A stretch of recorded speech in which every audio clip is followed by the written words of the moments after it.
Masa Rasulullah jadi nabi itu 23 tahun. Terus sampean ingin ngaji paham dalam 1 jam, itu keangkuhan menurut saya. Jadi Rasulullah itu jadi nabi itu 23 tahun. Tapi orang ingin memahami Islam, nyewa kiai, diatur lagi itu kalau nggak pernah sepuh itu dosa, itu jelas itu. Itu 1 jam ingin paham. Saya punya sekian cerita, ini Maulidur Rasul Shallallahu Alaihi Wasallam. Itu dulu zaman Nabi itu ada ayat yang Jibril jauh-jauh dari langit turun ke bumi hanya membawa 1 kalimat. Sehingga syarat seorang mufassir itu termasuk tahu pertanyaan kalimat apa yang hanya 1 diturunkan Jibril, yaitu kalimat minal fajr. Jadi dulu awal-awal Islam itu ada ayat kamu makan wakulu washrobu hatta yatabayyana lakumul khaytul abyadu minal khaytil aswad. Jadi kalau malam puasa itu orang boleh makan selagi melihat benang putih sama benang hitam itu belum kelihatan. Tapi kalau sudah kelihatan mana yang hitam, mana yang putih, berarti otomatis imsak. Itu sahabat entah saking lugunya, itu ya benar-benar pasang benang hitam sama putih, dia makan. Nanti 1 jam dari makan misalnya diintip lagi, kok belum kelihatan makan lagi. Mungkin yang istrinya cantik ya kumpul istrinya lagi, kalau tidak cantik ya sudah tidak usah mungkin. Sampai itu jadi perilaku sahabat berhari-hari. Ketika dilaporkan ke Rasulullah, Rasulullah itu tertawa-tawa. Kok ada begitu? Baru Jibril datang menerangkan minal fajr. Jadi benang hitam artinya masih malam, benang putih maknanya sudah fajar shadiq. Itu lama sekali. Saya terus mau cerita tentang sanad-sanad ilmu. Jadi Nabi itu 23 tahun. Dan itu tidak gampang, ada fasenya. Bahkan ada fase Nabi itu harus as-sukut anil mungkarat. As-sukut anil mungkarat itu diilmoni oleh pakar-pakar usul fikih. Apakah as-sukut anil mungkarat itu berarti mengekrori kemungkaran? Apa takhirul bayan? Saya ulang lagi pakai bahasa Indonesia. Ketika ada kemungkaran, Nabi diam.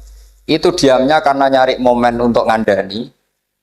Atau memang diam itu dengan tanda kutip jangan-jangan dianggap ikrar.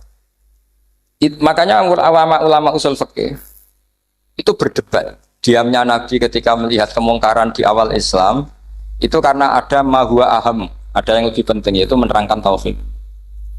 Atau takut itu menjadi satu momok bagi mereka karena Nabi dianggap coro Jawa itu dianggap kecangkeman, sidik-sidik ngeloroi. Nah, perdebatan ulama dalam seperti ini itu penting sekali karena nanti menjadi satu rumus ilmu. Saya berkali-kali berpikir gini, misalnya Anda punya keponakan atau punya anak pacaran. Ada Pak D yang keras sekali, mesti marah. Itu nanti ponakannya nggak sempat dikandani karena main saja nggak berani, mesti Pak D itu marah. Karena ini Islam garis keras atau garis lurus atau apa lah nggak tahu. Pokoknya punya garis. Terus ada kelompok Islam yang nggak punya garis, ya nggak punya karakter. Ponakannya pacaran ya santai, malah kenalan pacarnya ponakannya. Cantik lah, kuliah podo, sehingga ponakannya merasa terjustifikasi. Berarti pacaran nggak apa-apa, wong paman saya nggak marah. Natijahnya pasti sama. Yang terlalu mudahanah, yang terlalu baik, hasilnya tidak didik sama sekali. Karena seakan-akan mengakui bahwa itu tidak apa-apa. Yang keras sekali hasilnya juga sama, nggak didik sama sekali. Karena dolan we rawani, kapan didiknya? Nah kira-kira seperti itu. Yang nggak mau berteman sama orang-orang maksiat juga hasilnya sama meskipun atas nama kebenaran. Aku mau kancan nang maksiat, ngotori. Hasilnya sama, nggak mau mendidik. Tapi yang mau ngancani juga bahaya kalau terlalu keseringan karena jute aku kenal kiai iki ratu diloroi berarti gak popo kan gitu. Nah ini PR besar dalam umat Rasulullah Shallallahu Alaihi Wasallam. Tadi saya diceritani Mbah Jamal berjuangnya di sini, nata dari kampung yang macam-macam menjadi kampung baik. Dulu saya Duki di Lasem ya gitu. Mbah Mun dulu ya sarang dihimpit 2 kampung yang masalah. Tapi lama-lama terus jadi kampung yang baik lewat tarbiyah, lewat biasa. Maka ketika kemungkaran kita biarkan, itu namanya apa? Namanya itu kalau dalam usul fikih itu takhirul bayan. Apa? mengundurkan memberi apa? Penjelasan. Karena sekali tidak dengan definisi ini nanti takutnya dianggap al-iqrar alal mungkar, dianggap ngakui kemungkar. Nah, saya termasuk orang yang sangat usuli ya, sangat memahami Quran, hadis itu secara disiplin ilmu usul fikih. Nah, kenapa itu satu keharusan begini logikanya? Saya ulang lagi, Nabi jadi Nabi itu 23 apa? Itu yang menyokong beliau jadi Nabi itu orang Nasrani dan orang Yahudi. Karena itu satu-satunya perangkat yang harus dipakai. NU belum ada, sama nggak usah GR bela Nabi, NU pas itu belum ada. Maulid Nabi itu yang kangelan itu Abu Lahab, bukan pengurus NU. Sampai sekarang dalil maulid itu masih pakai Abu Lahab. Jadi ini ya NU itu termasuk organisasi yang luar biasa. Abu Lahab itu jadi dalil.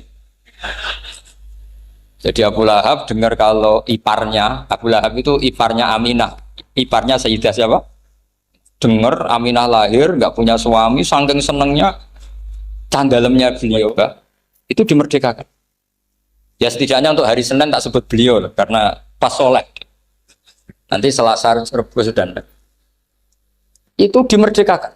Saya yang kiai kecil saja nggak bayangkan kalau pagi-pagi tidak punya anak dalam yang bikin kopi siapa, yang mencucikan siapa, yang nyapu rumah.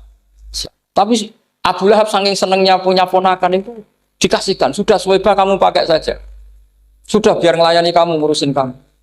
Jadi saya bayangkan hari itu Abu Lahab itu mungkin bikin kopi sendiri, nyapu sendiri demi. Nah itu sama Allah dikenang sehingga yukhaffafu anhul adzabu yaumal isnan itu masyhur. Idza kana hadza kafiron jaa dhammuhu bitabat yadahu fil jahimi muhal lada ata annahu fi yaumil isnaini daiman yukhaffafu anhu lisururi bi mada famadzannu bil abdil ladzi kana umruhu bi ahmada masruran wa mata muwahhida. Ini Abu Lahab yang kafir, hormat Maulidur Rasul saja dapat takhfiful adab, apalagi yang mukmin. Jadi itu satu-satunya dalil Maulid, itu dalilnya Abu Lahab. Ya makanya terus kita itu dibully sama kelompok sebelah, dalil kok Abu Lahab. Tapi saya pastikan awal Islam itu yang menjadi perangkat nubuah itu hanya Yahudi dan Nasrani. Karena yang lainnya nggak tahu Nabi itu apa. Saya beri sedikit cerita, Nabi itu umur anggap saja kita ikut kaul yang 12 tahun saja. Sebetulnya ada beberapa perdebatan, ada yang bilang 9, ada yang bilang 12.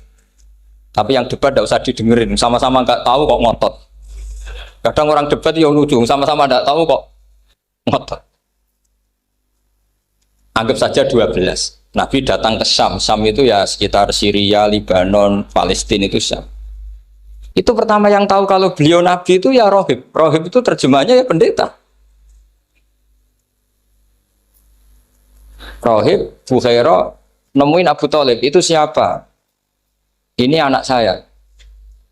Terus ditanya lagi, ini siapa? Ini anak saya. Sampai 3 kali. Terus sampai Abu Thalib itu agak tersinggung. Memangnya masalahnya apa kalau dia anak saya? Terus Ibu Bukhaira bilang gini, semua alamat Nabi pada anak ini itu ada semua, kecuali kecelakaannya satu, anak kamu.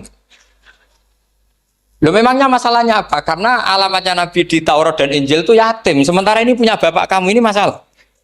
Jadi dilihat macanya sudah memenuhi kriteria, semua memenuhi kriteria, kecuali satu, karena punya bapak Abu. Akhirnya Abu Thalib ngaku, ndak ini ndak anak saya, ponakan saya. Akhirnya diketahui kalau ini benar-benar calon Nabi. Pertama yang tahu siapa? Pendeta. Karena yang punya khazanah kitab samawi itu ya para orang Nasrani dan Yahudi. Sehingga Al-Quran meskipun pada akhirnya ngeritik Yahudi Nasrani, bicarakan Yahudi dan Nasrani. Karena satu-satunya yang masih punya kitab samawi itu Yahudi dan Nasrani. Meskipun sebagiannya sudah dirubah-rubah. Alamat pertama itu seperti yang diceritakan di Berjanji Afi, Aineihikum, matanya dilihat. Terus perlakuan pohon. Saya pernah di pohon itu, pohon nubuah. Itu umurnya ribuan tahun. Itu kalau Nabi duduk misalnya di arah barat, matahari dari barat, normalnya akan kena kesetrong matahari. Itu yang rubah itu dahannya. Jadi Nabi itu orangnya lugu, duduk aja nggak mau mikir. Memang syaratnya Nabi itu nggak boleh mikir, harus umi itu lugu. Nggak boleh Nabi mikir besok makan apa, terus jabat apa, itu nggak boleh. Itu udah Nabi itu, maklar itu. Nabi itu nggak boleh mikir. Makanya Quran nyifati Nabi itu makun tata drimal kita bualal iman. Kamu itu tidak tahu kitab itu apa, iman itu apa. Jika Nabi itu nggak bisa jumpa pers, nggak bisa. Nabi kok memalumatkan wah saya tadi malu, nggak bisa. Nabi itu justru bagus keliru pertama jadi Nabi. Nabi pertama ketemu Jibril itu dikira malakul maut, dia lari ketakutan. Zamiluni Khotijah, saya ini takut, itu tadi ada malakul maut, saya takut. Sama Khotijah dikemulin. Jadi Nabi itu nggak tahu kalau itu malaikat siapa? Jibril. Jibril nggak bisa dia kenalan nggak di seminar. Ini malaikat Jibril pernah kuliah di sini, nggak bisa seperti itu. Jibril itu ya aneh. Pertama ketemu Nabi, Iqra ya Muhammad, kamu harus baca ini. Kata Nabi, Nabi Korean, saya tidak bisa baca. Harus bisa. Dipaksa sampai 3 kali. Nabi tetap jawab, saya tidak bisa baca. Terus kata Nabi kenangnya, Fagot Tony, saya didekap. Kamu harus bisa baca. Setelah baca dilepas, Nabi lari pulang. Pulang terus bilang ke istrinya, Zamiluni. Ini secara nahwu agak aneh karena mukhotobahnya perempuan satu, harusnya Zamilini. Kalau untuk perempuan harusnya idribi ya, unsuri gitu. Tapi karena Khadijah dihitung ahl itu keluarga, maka Nabi pakai khitab apa? Mudzakkar jamak Zamiluni. Jadi Nabi nggak tahu kalau pertama jadi. Karena syaratnya Nabi harus ummi. Justru karena ummi itu orisinil, semua yang dikatakan Nabi pasti dari wahyu. Nanti Nabi sampeyan mikir, saya besok ngomong apa ya supaya orang tertarik. Makanya kamu gak akan jadi Nabi. Selain sudah ditutup juga bahaya ini karena tadi. Makanya saya ngaji itu ya sekenanya saya tidak pernah ngaji itu mikir. Karena ngaji itu menarik itu terserah nasib. Kalau nasib sedang baik, kamu tidak paham gini, wah Gus Baik ilmunya tinggi sampai kita tidak paham itu kalau nasib sedang baik. Kalau nasib tidak baik, ngomong sudah enak apa? Wah, sebulet tuh. Jadi sebetulnya ini masalah qalb. Allah yang muqallibal qulub. Kayak kamu kelihatan serius itu kalau nasib sedang baik dianggap pemikir. Kalau nasib sedang nggak baik, wong kok merengut terus, mesti begitu. Kalau kamu nasib baik, sering guyon, mesti orang komentarnya alhamdulillah itu ceria, gampang syukur. Kalau nasib nggak baik, dia ikut guya-guyu, jelas kan gitu. Sehingga Nabi itu memang nggak boleh mikir.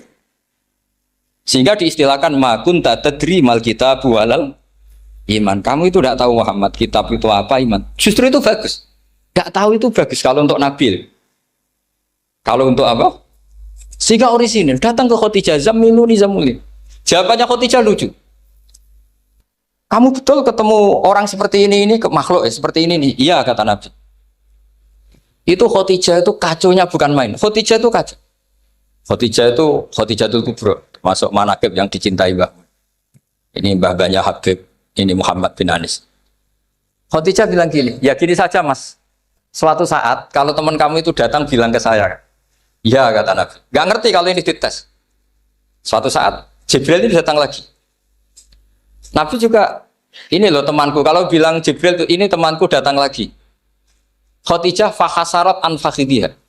Masyhur itu di riwayat. Apa pahanya agak dibuka. Mas, temanmu masih, weh lari katanya. Terus setelah lari ditutup lagi. Temanmu datang lagi. Iya datang lagi. Absyir ya Muhammad, kamu harus senang. Itu benar-benar kamu itu Nabi. Jadi Khadijah punya sekian definisi. Kalau Nabi betul itu melihat apa malaikat betul itu melihat aurat itu pasti lari. Jadi dibuka. Ternyata Jibril lari. Khadijah ini tidak tahu, yang tahu Nabi. Nabi ya nggak tahu kalau dites. Kalau Nabi tahu, oh kok nggak enak dites ya. Jadi ini mungkin. Jadi Nabi itu nggak tahu kalau dites. Mas kalau temanmu datang bilang saya. Setelah pas Nabi sama Khadijah, Jibril datang. Masyhur itu fahasarat an fakhidiyah. Dibuka, temanmu masih Mas, lari gitu. Ditutup lagi. Sekarang gimana Mas? Datang lagi. Kamu harus seneng, kamu Nabi betul. Karena kalau itu setan, wah mesti seneng nonton aurat kan itu. Itu Nabi tidak tahu kalau dites. Kalau sampean kan tahu kalau mau dites istri. Sampai mulai kata tong wedok liya toko mesti bojo mbak servis untuk menutupi semua keburukan itu. Itu Nabi. Uniknya terus Khadijah, Nabi jadi Nabi sama Khadijah itu tahu dulu Khadijah. Nabi nggak tahu kalau mau jadi Nabi, tapi Khadijah tahu. Sehingga ketika umur 25 tahun Nabi sebagai pedagang, Khadijah itu ngirim mata-mata namanya Maisarah. Maisarah itu nama lelaki. Saya tambahin lagi Maisarah nama lelaki. Nanti kalau kamu artikan nama perempuan, oh berarti Nabi kemana-mana punya perempuan. Enggak, Maisarah itu nama lelaki. Maisarah dikirim Khadijah. Terus gimana Muhammad di perjalanan? Tudhilluhul ghamamah tuti'uhus sahaik. Kemana-mana dipayungi oleh mega, oleh awan. Sekian informasi ke Rasul ke Khadijah itu dimasukkan semua ke Khadijah. Tapi betapa kecewanya Khadijah ketika Nabi nikah umur 25 tahun, Khadijah umur 40 tahun, itu kok gak jadi Nabi. Itu mulai kecewa, sido jadi Nabi tahu. Makanya ketika tahun ke-40, berarti Nabi umur 40, cerita ketemu tadi Jibril, sebenarnya Nabi gak tahu itu Jibril, gak bilang Jibril. Itu Khadijah senangnya bukan main. Karena apa yang dibayangkan dia terjadi. Fa wa la yuzika wa abadan innaka la tasilur rahim wa tahmilul kalla wa taksibul makdub wa taqridu fa wa tu'inu ala nawaibil haq. Lah bahasa Pak Said Akil syarat jadi rais Suriah harus hafal katanya gitu. Sonono syaratnya jadi ulama. Saya ini jadi ulama sebelum di NU. Banyak kata Mbak Mun dulu guyon kiai ono loro, ono kiai sing ning NU, berarti kiai sik lagi ning NU. Ono sing kiai NU nak gak pengurus NU ora dadi kiai gitu. Itu guyonannya Mbak Mun. Akhirnya Khadijah itu sempurnanya bukan main karena pernah ragu 15 tahun. Kan dari umur 25 Nabi kemudian nggak tahu bukti berikutnya. Makanya terus ini jadi Nabi enggak. Setelah umur 40 benar-benar Nabi, paginya diajak ke Waraqah bin Naufal, masih pernah paman sama Khadijah. Ya Ami ini Ibnu Akhika mau cerita. Terus Waraqah ini Nasrani. Di kitab Bukhari Ro'an tanah sorofil jahiliyah wa yaktubu Injil bil Ibraniyah masya Allah ayaktub. Jadi Waraqah itu penginjil, pendeta.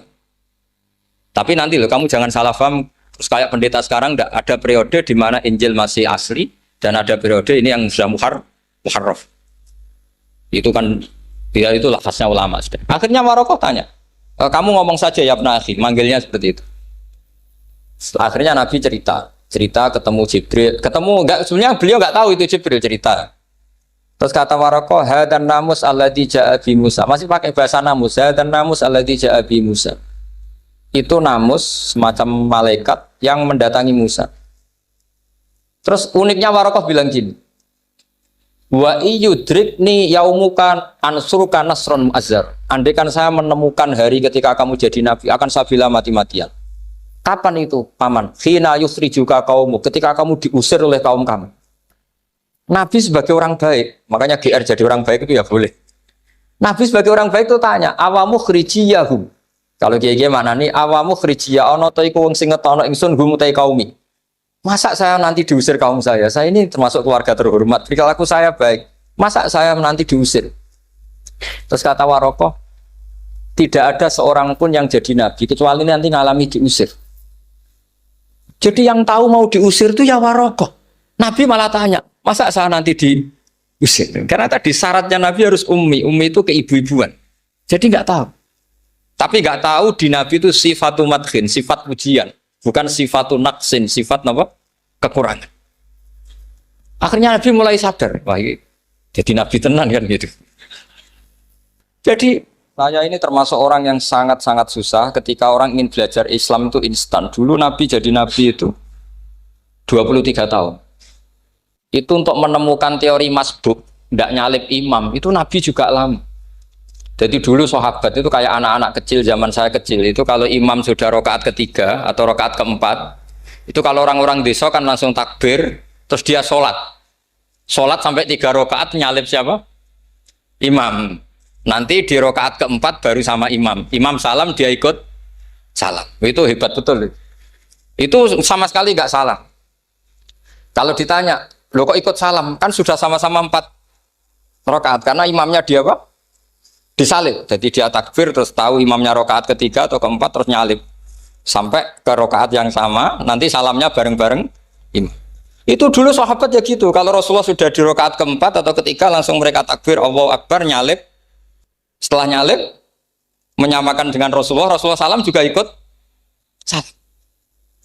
Jadi itu dulu lama sekali prosesnya. Sampai ada satu peristiwa Mu'ad bin Jabal datang, kemudian Nabi sudah sholat, berarti masbuk kalau dalam bahasa fikih.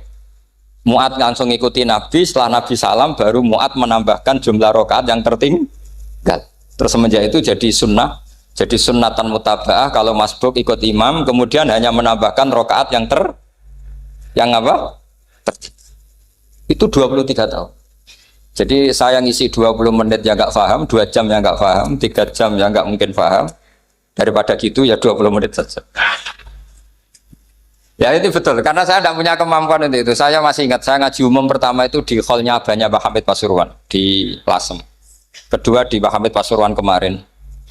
Terus tadi di Kiai Robah Maksum, itu ajudannya 3 kali ke saya tidak mau. Kiai Robah datang sendiri, sudah sepuh dituntun. Saya ini agak-agak soleh lah, kalau sama orang sepuh itu pengapesan. Masih ingatlah aturan mainnya laisa minna walam yarham saghirana wa yuwaqqir haqqa kabirina. Tapi yang sepuh betul kayak Mbah Jamal itu sepuh betul. Ada sepuh gaya-gayaan enggak mau. Karena memang Mbah Jamal itu besanan sama saya, Mbah Sahal itu misanan saya, misanannya Mbah saya. Terus dapat Mbah Nafisah ya keluarga sini. Saya teruskan, kalau Mbah Robah itu faktornya sanad. Robah bin Maksum, Maksum ini muridnya Mbah siapa itu? Fakih Mas Kumambang. Mbah Zubair dulu ya ngajinya sama Mbah Fakih apa? Mas Kumambang. Kemarin seminggu yang lalu saya di Pondok Termas, ya faktornya sepuh. Karena sanad saya Mbah Mun, Mbah Zubair, Kiai Fakih Mas Kumambang, kemudian Mbah Mahfud apa Termas. Maka berjanji itu kitab yang masalah madaih itu bagus secara tarikh. Jadi kita madaih itu beda-beda. Ada yang kayak Habib Ali. Habib Ali itu lebih ke isek itu berontok. Jika saya suka baca Simtud Duror itu kalau pas isek, pas berontok. Berontok itu ya pas kangen Nabi, biasanya saya wudhu terus baca Simtud Duror, itu pas isek. Tapi kalau saya ingin baca sejarah suka berjanji. Kalau Habib Ali jelas isek. Yang duriannya sekarang di Solo termasuk Habib Muhammad bin Husain bin Anis bin Alwi bin Ali yang punya Simtud Duror. Jika kalau beliau baca sholawat ya sholatan yattasilu biha ruhul musalli alaihi fayam basitu fi qalbi siru nuri ta'aluki bi wa hubbi fayuktabu biha bi inayatillahi nabu fi hisbi. Kalau berjanji enggak, dia tahu problem utama Nabi itu nasabnya, karena beliau orang Quraisy, orang jahiliyah yang dikira enggak punya darahnya Nabi Ibrahim. Maka beliau pertama ngarang diantaranya wa ba'du fa'aqul huwa Muhammad bin Abdullah bin Abdul Muttalib wasmuhu Syaibatul Hamdi Humitat Khisalusaniyah. Saya pastikan Muhammad cucunya Abdul Muttalib. Dia yang punya pintu yang mau masuk ke Ka'bah, namanya Babu Bani Syaibah. Itu nama lain dari Abdul Muttalib. Terus diteruskan Abdul Muttalib bin Hasyim terus sampai wa adnanu bila raibin idadzawil ulubin nasabiyah ila dabihi Ismail nisbatuhu wa muntah. Karena berjanji ingin ngomong, ingin memaklumatkan ini Muhammad. Kamu kira orang mana? Beliau adalah turunan Ibrahim. Kayak apa alimnya yang ngarang berjanji? Ya, saya berkali-kali ngomong di mana-mana. Lah berjanji itu nasibnya kurang baik. Dibaca bahasa Arab, yang baca nggak paham, yang dengar nggak paham. Akhirnya kubu sebelah dianggap baca mantra. Nah, terus dihukumi bid'ah kan? Coba kalau itu ditulis bahasa Indonesia. Nasab Muhammad. Dia punya bapak Abdullah, punya mbah Abdul Muttalib gini-gini. Paling kubu sebelah tidak akan bilang bid'ah. Mesti ngomong ini buku sejarah. Jadi gara-gara bawa bahasa Arab, sing maca ora paham, sing nyenggaki ora paham, terus koyok mantra. Sing kritik yo luwih ora paham. Sudah akhirnya. Jadi berjanji itu bela-belain Nabi itu yang dilihat sisi nasab. Makanya beliau ngendikan wa adnanu bila raibin intadawil ulumin nasabiyah ila dhabihi Ismaila nisbatuhu wa muntah. Itu juga orang Yahudi. Akhirnya orang Yahudi banyak yang iman. Ternyata Muhammad itu tidak orang lain. Sampai mereka bilang Muhammad minal asbab. Muhammad itu tidak lain saudara kita. Akhirnya orang Yahudi banyak yang iman. Jadi pertama Nabi jadi Nabi itu yang tahu ya orang Yahudi dan orang Nasrani, karena mereka pasti punya sisa-sisa kitab samawi. Nah, itu yang diceritakan Ka'bil Ahbar. Ya al-haditsus tsani an Yasar bin Atha an Ka'bil Ahbar. Qala allamani abi Tawrata ila sifran wahidan kana yaktimuhu wa yudkhiluhus sunduk falamma mata bi fatahtuhu fa idzan fi nabiyyun yakhruju akhiras zaman maulidu bi Makkah wa hijratu bil Madinah wa sultanuhu bisyam. Ya, jadi ini saya urun nerangkan maulid. Tapi jangan diundang lagi. Ya, jadi betul. Pokoknya saya ini kaidahnya jelas. Kalau tidak pernah sepuh ngundang saya haram. Aturan fikihnya kan gitu. Kalah alim ngatur yang alim haram. Kalah tua ngatur sing tua haram. Tapi nak wong tua ngatur sing nom ono kemungkinan halal. Mereka ono kemungkinan sing nom ra nurut wong tua itu dosa. Makanya kalau saya dipanggil yang pernah sepuh, waduh cocok ra cocok ya samina wa atona. Karena Mbak Jamal ini abahnya Gus Rozin, biasanya Basal. Terus saya pokoknya tak ingat saya pengajian umum itu baru ke-7 ke 8. Semoga ya nanti sampai mati ya jumlahnya masih bisa terhitung. Tapi kalau ngaji rutin saya terus ngaji rutin. Saya pernah baca hikam di Jogja khatam. Kalau di pondok saya sudah gak terhitung saya khatam berapa kitab gak terhitung karena saya sering ngaji rutin. Sehingga tiba itu kitab kesayangan Habib Ali. Habib Ali sebelum ngarang Simtud Duror itu beliau nginduk kitab apa? Tiba masyhur. Jadi saya ulang lagi ya, kalau Tiba sama Berjanji lebih ke tarikh, kalau Habib Ali ke Isyak, semuanya baik. Saya baca Habib Ahmad Al-Habsyi Pasuruan pernah tak tanya, kenapa kalau Maulid baca 3-3-nya? Ben ke asobiah Gus, ben keduman kabeh. Saya itu setengah hafal semua, 3-3-nya setengah hafal. Berjanji cerita, Al-Haditsu Tiba yang ini Tiba, Al-Haditsu Tsani an Yasar bin Atha an Kabil Akhbar. Kata Kabil Akhbar, saya ngaji sama bapak itu Taurat itu khatam. Tapi saya itu iskal itu janggal. Kenapa ada satu lempiran yang nggak diajarkan? Disimpan fisunduk. Jadi orang Yahudi itu ada baiknya. Mestinya kalau mangkal kan dibakar supaya hilang jejak. Enggak. Karena Yahudi itu ada unsur nubuah. Karena babanya Yahuda bin Yakub bin Ishak bin Ibrahim. Tapi Yahudi yang orisinal ya. Saya berkali-kali ngaji bilang Israel itu kalimatu madhin, pujian. Sehingga Israel disebut wa ani faddaltukum alal alam itu Israel yang bani karena ada gennya Nabi. Kalau Israel yang sekarang itu nation, sebuah negara. Mereka ada yang Zionis, ada yang turunan Eropa, Amerika, terus Islamfobia. Itu beda Israel yang negara dengan Israel yang bani. Kalau yang bani itu ada unsur gen para apa? Nabi, sehingga ya bani Israel. Tapi kalau Israel sekarang nama sebuah negara. Sehingga ketika Allah bilang ya bani Israel itu khitabnya pada penduduk Medina.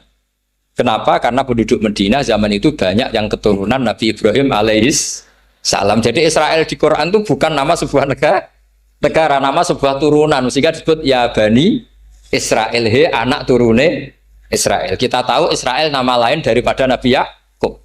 Yakub bin Ishak bin Ibrahim. Ya karena memang saya nekuni ilmu. Kalau tadi yang Banjari kan nekuni suara. Jadi suaranya bagus. Itu kalau nggak ditopang al-jamalul akli, logikanya juga bagus. Itu bahaya, nanti orang mau nyanyi tok. Nah ini tak bantu. Tadi ada al-jamalus sauti, kebaikan secara suara. Ini tak bantu al-jamalul akli, kebaikan secara mak. Ya mestinya keren al-jamalul akli, karena al-jamalus sauti itu penyanyi dangdut bisa. Jadi semua penyanyi bisa kalau suara bagus ya. Tapi kalau maknanya Tiba itu kalau ada orang alim tidak bisa. Terus tuku terjemahannya tetap rapaham, rapakat gitu.